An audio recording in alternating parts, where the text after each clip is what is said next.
আজকের প্রথম নিউজ হচ্ছে যে ডাব্লিউডব্লিউ অফিসিয়ালি জন সিনাকে স্ম্যাকডাউনের জন্য অ্যানাউন্স করে দিয়েছে। জন সিনা স্ম্যাকডাউনেতে আসছে এই সপ্তাহে। আর যার মানে হলো যে আমরা ব্রক লেসনারকেও হয়তো দেখতে পাবো এখানে। ব্রক লেসনার আর জন সিনার ফাইনালি এবার একটা উইকলি শোতে ফেস আপ হবে। আর ব্রক লেসনারের রিটার্ন করার পর ফাইনালি সে একটা উইকলি শোতে আসবে, তো আমরা অনেক কিছু জানতেও পারবো, অনেক কিছু দেখতেও পারবো। বা এমনটা হতে পারে যে ডাব্লিউডব্লিউ হয়তো প্রথম সপ্তাহে ব্রক লেসনারকে আনলো না, কারণ টাকলু জানে যে এখানে ব্রক লেসনার আসতে পারে, এটা আমরা সকলেই জানি। তো সকলেই আমরা স্ম্যাকডাউন দেখব, তো হাইপতে আগে থেকেই হাই হয়ে থাকবে, তো অত কিছু না করলেও চলবে। তাই হয়তো এই সপ্তাহে না এনে পরের সপ্তাহেও আনতে পারে। এখানে হয়তো জন সিনা একটা প্রোমো কার্ড করবে, জন সিনা অ্যাড্রেস করবে সব কিছু, তার হিল টার্ন হলো, তারপর সে ফেস টার্ন করলো, তারপর কোডি রোডসের সাথে একটা ভালো মোমেন্ট সে সামার স্ল্যামেতে দিল, কিন্তু তারপর তার পুরনো রাইভাল ব্রক লেসনার ফিরে এলো আর তাকে F5 দিয়ে বেরিয়ে চলে গেল। কিন্তু এবার সে তার বদলা নেবে। 2012 সালেও সে বদলা নিয়েছিল, ব্রক লেসনার এসে তাকে F5 মারে আর তারপর এক্সট্রিম রুলসে তার বদলা সে নিয়ে নেয়। কিন্তু সেটা আলাদা কথা যে সামার স্ল্যামেতে তারপর জন সিনাকে ডিস্ট্রয় করে দেওয়া হয়েছিল। আর তারপরে কী হয় যে 2021 সালে আমরা রোমান ভার্সেস জন সিনার মেইন ইভেন্ট দেখতে পাই। আর তারপরে ব্রক লেসনার রিটার্ন করে, রোমান তো ওখান থেকে বেরিয়ে যায়, কিন্তু ব্রক লেসনার জন সিনাকে F5 মেরে চলে যায়। তো সেটারও বদলা নিতে হবে। তো এইগুলো নিয়ে হয়তো জন সিনা একটা প্রোমো কাট করতে পারে। আর মেবি হয়তো আমরা ব্রক লেসনারকে নাও দেখতে পেতে পারি। তবে কালকের শোতে ব্রক লেসনারের আসা তো উচিত। সামার স্ল্যামেতে রিটার্ন হয়েছে যখন, তার পরের শোতে আমরা তাকে আশা তো করি। আর এই যে ব্রক লেসনারের রিটার্নটা হলো, এর পেছনে কি সত্যি জন সিনার কোনো হাত রয়েছে? আমরা তো জানি যেখানে জন সিনার ঘাড়ে ট্রিপল এইচ বন্দুক রেখে চালিয়ে দিয়েছে, যে বললো যে জন সিনার জন্যই ব্রক লেসনার ফিরে এসছে। তো এটা তো শুধুমাত্র নামমাত্র। আমরা জানি যে ডাব্লিউডব্লিউ জানে যে ব্রক লেসনারকে দিয়ে অনেক কোটি কোটি টাকার বিজনেস করা যাবে, তো সেই জন্যই তাকে ফিরিয়ে আনা হয়েছে। রিয়ালিটি তো আমরা সবাই জানি। তো ফাইনালি জন সিনা একটু ইনডাইরেক্ট ওয়েতে এখানে অ্যান্সার দিয়ে দিয়েছে।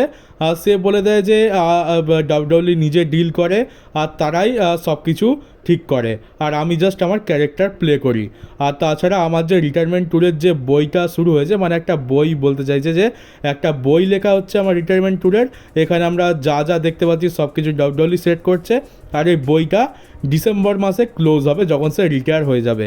তো তার রিটায়ারমেন্ট ট্যুরটা কীভাবে চলবে না চলবে সেটা ওই কোম্পানি ঠিক করবে। আর এই ব্রক লেসনারের রিটার্নটা ওটাও ওই কোম্পানিরই একটা সিদ্ধান্ত। তো দেখতে গেলে এটা তো খুবই অবভিয়াস একটা ব্যাপার যে জন সিনার অতটাও মানে কেয়ার করে না ডাব্লিউডব্লিউ। জন সিনা কী বললো না বলো তাতে এদের কিছু যাই আসে না। যদি জন সিনার কথার এত বেশি দাম ডাব্লিউডব্লিউ দিত, তাহলে কখনো আমরা জন সিনার হিল টানই দেখতে পেতাম না। কারণ রক আর জন সিনা দুজনেই কিন্তু এটা একদম এর এগেনস্টে ছিল যে জন সিনা হিল টার্ন করবে না, কিন্তু তার সত্ত্বেও টাকলু হিল টার্ন করিয়ে দেয়। তো এর থেকেই তো বোঝা যাচ্ছে যে জন সিনার ইচ্ছার কতটা বেশি দাম ডাব্লিউডব্লিউ দেয়। তারা শুধুমাত্র সেটাই করবে যেটা করলে তাদের বিজনেসে একটু বেশি টাকা লাভ হবে। আর সামার স্ল্যামেতে ব্রক লেসনার করিডোর সমস্ত ঝামেলা শেষ হয়ে যাওয়ার পর যখন সামার স্ল্যাম অফ এয়ার চলে যায়, তখন জন সিনা ফাইনালি এরিনা লিভ করে, সবাই থ্যাংক ইউ সিনা চ্যান্ট করছিল। আর তখন জন সিনার থিম সংটা বাজানো হচ্ছিল, যেমনটা প্রত্যেকবার হয়ে থাকে। কিন্তু জন সিনা ক্যামেরায় দেখে ওই থিম সংটা অফ করতে বলে দেয় যে কোনো থিম সং চালাতে হবে না। সে ক্রাউডের যে এনার্জি রয়েছে, ক্রাউড যে চ্যান্ট করছে, ক্রাউড যে কথা বলছে, সেটা সে অনুভব করতে চায় শেষবারের জন্য। মানে সামার স্ল্যাম তো এইবারই শেষ। তো জন সিনা পুরো ভালোভাবে ফিল নেয়, আর সে পুরো এরিনাতে যা হচ্ছে না হচ্ছে তার মেমোরিতে ক্যাপচার করে নিচ্ছে, এটা সে ইশারা করে বলেও দিচ্ছে। তো এটা একটা অনেক বড় স্মৃতি জন সিনার জন্য। আর জন সিনা যদি হিল না হতো, তাহলে এরকম মোমেন্টে আমরা প্রত্যেকটা প্রিমিয়াম লাইভ ইভেন্টেই দেখতে পেতাম। শুধুমাত্র হিল ছিল বলে আমরা জন সিনাকে কিচ্ছু করতে দেখতে পেতাম না। জন সিনা খুবই বাধা ফিল করতো, খুবই বন্দি ফিল করতো। এখন দেখো কত সুন্দরভাবে সে ফিল করতে পারছে সব কিছু। মানে 5 মাস পুরোপুরি নষ্ট করে দেওয়া হয়েছে। আর মানডে নাইট ড্রয়ের পরে সিএম পাঙ্ক এবার রোমান রেন্সকে রিপ্লাই করেছে যে at last I still have my shoes, মানে শেষ পর্যন্ত আমার কাছে তো আমার জুতো রয়েছে, মানে আমার জুতো তো আর তোমার মতো কেউ খুলে নিয়ে চলে যায়নি। তো সিএম পাঙ্ক এটা স্টোরি লাইন অনুযায়ী মজা নিচ্ছে, খুব ভালো কথা। কিন্তু যদি ব্র্যান্ড চায় তাহলে সিএম পাঙ্কেরও জুতো হাওয়া হয়ে যেতে পারে। ব্র্যান্ড যদি ভেবে নেয় যে সিএম পাঙ্কে দিয়ে আমরা আমাদের জুতোর প্রমোশন করাবো, তাহলে সিএম পাঙ্কেও খালি পায়ে ঘুরতে হবে কদিন পর। আর এটা যে ব্র্যান্ড প্রমোশনের জন্য হচ্ছে এতে তো আর কোনো সন্দেহ নেই, কারণ প্রথমবার যে সাদা কালারের জুতোটা ব্রনসন রিড খুলে নিয়েছিল সেটা ছিল জর্ডান কোম্পানি শু, জর্ডান শু। আর এইবারে যে জুতোটা নেওয়া হয়েছে এটা হচ্ছে নাইকি কোম্পানির জুতো। তো জর্ডান এত ভালো মার্কেটিং করছে দেখে নাইকি ভাবছে যে আমরা কেন পেছনে থাকবো, আমরাও প্রমোট করাবো, সেই জন্য রোমানের জুতো আবার খুলে নেওয়া হয়েছে। আর এটা করে স্বাভাবিকভাবে তাদের লাভও হয়েছে, হয়তো এই জুতোর সেল বেড়ে গেছে কিছুটা, কারণ রোমানের যারা ফ্যান রয়েছে বড়লোক ফ্যান, তারা তো ডেফিনেটলি জুতোটা নজরে আসার জন্য কিনবে।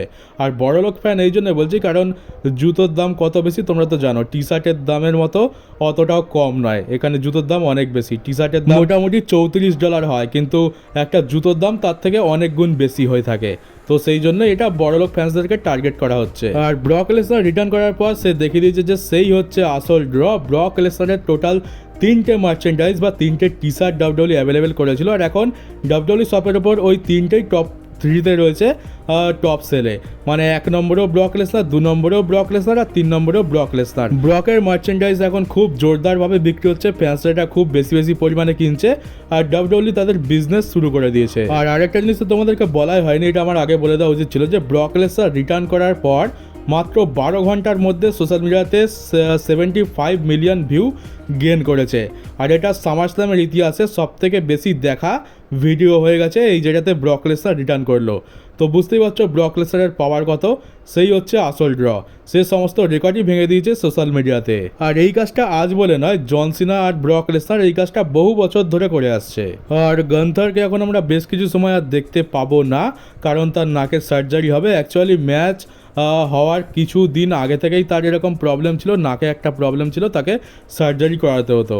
আর এই ম্যাচটা হেরে যাওয়ার পর তাকে তো এবার ছুটি দেওয়াই হবে কিছুদিন, তো সেই জন্য সে এই সার্জারিটা করিয়ে নেবে। আর সেই সার্জারির জন্যই সে বেশ কিছু সময় এখন টিভি থেকে অফ যাবে। আমরা তার রিটার্ন আবার হয়তো 1-2 মাস পর দেখতে পাবো। আর আরেকটা ইনজুরি নিয়ে কথা বলা যাক, সেটা হচ্ছে লিভ মর্গানের ইনজুরি। রতে আমরা দেখতে পেলাম যে ফিন বেলার এটা বললো যে লিভ মর্গান রিকভার করছে, আর তার ঠিক হতে 6 থেকে 8 মাস টাইম লাগবে। তার মানে হচ্ছে যে 6 থেকে 8 মাস তো এরা বলছে, 6 থেকে 8 মাস নয়, তোমরা এক্সপেক্ট করতে পারো যে 3 থেকে 4 মাসের মধ্যেই লিভ মর্গান চলে আসবে। এরা টাইমটা বাড়িয়ে বলে, কিন্তু আসলে তার 1-2 মাস আগেই রিটার্ন হয়ে যায়, যেমনটা ব্রনসন রিডের ক্ষেত্রে দেখেছি। এছাড়া এর আগেও অনেকবার হয়েছে, জনসনের সাথেই হয়ে গেছে এই কাজটা। ডাব্লিউডব্লিউ এমনটা করে যাতে রিটার্নটা সারপ্রাইজ রাখা যায়। আর তোমাদেরকে জানিয়েছিলাম যে বিয়াঙ্কা ব্লেয়ারের একটা হাতের আঙুল ভেঙে গেছে, তো তার জন্য সে মেডিকেলি ক্লিয়ার নয়, কিন্তু এখন officially Bianca Blair medically clear হয়ে গেছে। তো মেবি হয়তো আমরা এই স্ম্যাকডাউনেতে তার রিটার্ন দেখতে পেতে পারি। আর ডাব্লিউডব্লিউ থেকে বেশ কিছু সময় আগে যারা রিলিজ হয়ে গেছিল তারা এখন অফিসিয়ালি ফ্রি এজেন্ট হয়ে গেছে। দেখতে পাচ্ছ বড় বড় নাম বলতে ডেকো টাকাই, সেনা বেসলার, ব্রন স্ট্রোমান, কাটানা চান্স, কেডেন কার্টার, এদেরকে আমরা চিনি তাই এদের নাম কটাই বলছি। এছাড়া আরও অনেকে রয়েছে, তারা এখন অফিসিয়ালি ফ্রি এজেন্ট হয়ে গেছে।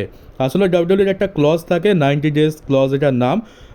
ডাব্লিউডব্লিউ থেকে কোনো সুপারস্টারকে যদি বের করে দেওয়া হয় বা সে যদি নিজে থেকেই বেরিয়ে যায়, তাহলে 90 দিন পর্যন্ত সে অন্য কোনো কোম্পানিতে যেতে পারে না।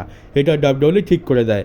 অনেক সময় দেখতে পাই যে কোনো সুপারস্টারকে এই ক্লজের আন্ডারে ফেলা হয় না, আবার অনেক সুপারস্টারকে ফেলা হয়। এটা কোম্পানি নিজেই ঠিক করে, মানে যার প্রতি রাগ বেশি তার প্রতি এই ক্লজটা দিয়ে দেওয়া হয়। তো এদের ওপরেও এটা দেওয়া ছিল। আর 90 ডেজ এখন অফিসিয়ালি কমপ্লিট হয়ে গেছে। তো ব্রন স্ট্রোমান, ডেকো টাকাই, সেনা বেসলার এরা যারা চায় তারা এবার অন্য কোম্পানিতে যেতে পারে। ব্রন স্ট্রোমান তো বলেছিল যে সে রিটায়ার হয়ে গেছে, কিন্তু এখন হয়তো মন পরিবর্তন করতে পারে, তখন একটু দুঃখ পেয়েছিল, ডিপ্রেশনে ছিল, তাই হয়তো সেই কথা বলে দিয়েছে। তো মেবি AEW ব্রন স্ট্রোমানের নেক্সট প্লেস হতে পারে। সোশ্যাল মিডিয়াতে একটা মিম দেখলাম, তোমাদেরকেও দেখিয়ে দিই। তো এবারে অনেকে ট্রোল করে বলছে যে রোমান রেন্স হয়তো পরের বার যখন রিটার্ন করবে তখন হাওয়াই চটি পরে রিটার্ন করবে। আর যা দিনকাল পড়েছে, হাওয়াই চটি পরে রিটার্ন করাটাই ভালো হবে। জুতোও থাকবে না, জুতো চুরিও হবে না। তবে হাওয়াই চটি যদি কোনো বড় ব্র্যান্ডের হয়, তাহলে হাওয়াই চটিও চুরি হতে আর বেশি সময় লাগবে না। আর এবার ডাব্লিউডব্লিউ নতুন একটা ডিল নিয়ে কথা বলি। এটা বেসিক্যালি আমেরিকার জন্য, আমাদের জন্য অতটা ইম্পর্টেন্ট নয়, কিন্তু আমরা তো ইন্ডিয়া আর বাংলাদেশের লোক, আমরা তাপ্পি তুপ্পি মেরে কিছু একটা জোগাড় করেই নিই। তো কী হয়েছে যে 2026 সাল থেকে ডাব্লিউডব্লিউর প্রত্যেকটা প্রিমিয়াম লাইভ ইভেন্ট আমরা ESPN স্পোর্টসের ওপর দেখতে পাবো। আর টিভিতে এটা অ্যাভেলেবেল রয়েছে। আর ESPN-এর সাথে ডাব্লিউডব্লিউর যে ডিলটা হয়েছে সেটা 5 বছরের ডিল। আর প্রতি বছর এখানে ESPN ডাব্লিউডব্লিউকে $325 মিলিয়ন করে দেবে। তো একটা মোটা টাকা এখান থেকে পেয়ে যাচ্ছে। আর তাছাড়া পিককের সাথেও ডাব্লিউডব্লিউ 5 বছরের ডিল এক্সটেন্ড করেছে। আর প্রতি বছরে $180 মিলিয়ন ডাব্লিউডব্লিউকে তারা পে করবে। পিককে এমনিতেও ডাব্লিউডব্লিউর প্রত্যেকটা শো আমরা দেখতে পাই। তো এবারে ব্যাপারটা হচ্ছে যে আমরা 2026 সাল থেকে এটা দেখতে পাবো। আর তাহলে এটা হতে পারে যে আমরা তো তাপ্পি মারতে এক্সপার্ট, তো আমরা হয়তো ভিপিএন ইউজ করে এই চ্যানেলগুলোর অ্যাক্সেস পেয়ে যাব, মানে আমরা এগুলো দেখতে পারবো। তো এটার একটা উপায় তো দেখতে পাচ্ছি, এটা এক্সপেরিমেন্ট করে দেখা যেতে পারে, কিন্তু যতদিন না 2026 সাল আসছে এদের ওপরে ডাব্লিউডাব্লিউ শিফট করছে ততদিন এটা বলা যায় না। অনেক সময় আমরা দেখেছি যে ভিপিএন ছাড়াও কিন্তু অ্যাক্সেস করা যায়, আবার কখন অ্যাক্সেস করা না গেলে ভিপিএন দিলে সেটা চলতে থাকে। তো মেবি হতে পারে এটা আমাদের জন্য একটা সুযোগ, আমরা এইভাবে হয়তো ডাব্লিউডাব্লিউ দেখতে পেতে পারি, কিন্তু এর জন্য আমাদের এখনও 4 মাস ওয়েট করতে হবে, তারপরেই জানতে পারবো যে কিছু সম্ভব নাকি সম্ভব নয়। তবে আপাতত এখন যা চলছে তাই চলুক। আর রিসেন্টলি কি হয় যে এইডাব্লিউ যে কলিউশনের শোটা রয়েছে, যেটাকে অতটা বেশি রেট করা হয় না, ওটাকে এইডাব্লিউর এনএক্সটি বলা হয়। তো ওই শোতে আমরা একটা শকিং জিনিস দেখতে পাই, সেটা হচ্ছে যে কাইল ফ্লেচারের সাথে ডাস্টিন রোডসের ম্যাচ ছিল টিএনটি চ্যাম্পিয়নশিপের জন্য। আর সেটা একটা খুবই ব্রুটাল ম্যাচ হয়, পেরেক সব কিছুরই ইউজ দেখতে পাই, মাথাও ফাটে, রক্ত বেরায়, আর সেখানে ডাস্টিন রোডস হেরে গেছে। তো ওটার পেছনে কারণ কী ছিল যে এইডাব্লিউ অল ইনে কদিন আগে জিতলো আর এখনই হেরে গেল। তো ডাস্টিন রোডসের কী হচ্ছে যে নি রিপ্লেসমেন্ট সার্জারি হবে, আর যার জন্য তাকে এখন লম্বা সময় ছুটিতে থাকতে হবে। তো সেই জন্যই তার থেকে চ্যাম্পিয়নশিপটা নিয়ে নেওয়া হয়েছে। আর ব্রক লেসনার রিলেটেড একটা গুড নিউজ রয়েছে, সেটা হচ্ছে যে যত লিগাল প্রবলেম ছিল সব কিছু থেকে সে পুরোপুরি বাইরে বলতে পারো, কারণ ডাব্লিউডাব্লিউর যে লিগাল টিম রয়েছে তারা ব্রক লেসনারকে ক্লিয়ার করে দিয়েছে। আর ডাব্লিউডাব্লিউর যে লিগাল টিম রয়েছে এরা কিন্তু খুবই সেন্সিটিভ, এরা নিজেদের কাজ খুব ভালো মতো করে, মানে এরা এমন কোনো ব্যক্তিকে তো অ্যালাউই করে না যার জন্য ডাব্লিউডাব্লিউকে ভবিষ্যতে কোনো লিগাল প্রবলেম ফেস করতে হয়। এরা খুবই ভালোভাবে তাদের দক্ষতার সাথে কাজটা করে, এরা কোনো রকম ফাঁক ফোকর ছাড়ে না। আর সেখানে ব্রক লেসনারকে এরা নিজেরাই ক্লিয়ার করেছে, তো বোঝাই যাচ্ছে যে ব্রক লেসনারকে আর কোনো রকম মানে আইনি ঝঞ্ঝাটে পড়তে হবে না, সে পুরোপুরি বাইরে, সে নির্দোষ, বা বলতে পারো যে তার কোনো রকম দোষ খুঁজেই পাওয়া যায়নি। আর যতক্ষণ না তোমার দোষ পাওয়া যাচ্ছে ততক্ষণ তুমি নির্দোষ। তো ব্রক লেসনার এই জন্যই ডাব্লিউডাব্লিউতে রিটার্ন করেছে, যেটা একটা গুড নিউজ। আর যারা সোশ্যাল মিডিয়াতে টক্সিসিটি ছড়াচ্ছে, বয়কট করছে, বয়কট গ্যাং, তাদের অতটাও ডাব্লিউডাব্লিউ গুরুত্ব দেবে না। আর আমরা তো বুঝেই গেছি যে ডাব্লিউডাব্লিউ কত বেশি কেয়ার করে আমাদের মতো ফ্যান্সদের।